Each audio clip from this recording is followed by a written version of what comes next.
We're here backstage at MSGM SS22 using ghd tools.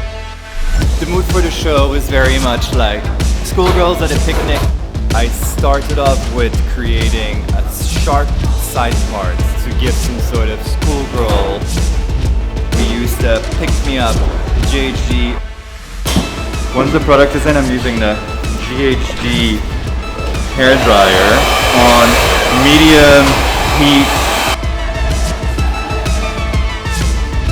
Once that's done, we used a curling iron to finish off and to create a little bit of movement. ghd unplugged. What's great about this tool, backstage we're often have limited electricity outlets. All ghd tools heat up really quickly and I don't have to worry about damaging the hair. All the colors are really bright. What's great with the soundtrack Back to Life, it's what we need after an uncertain 2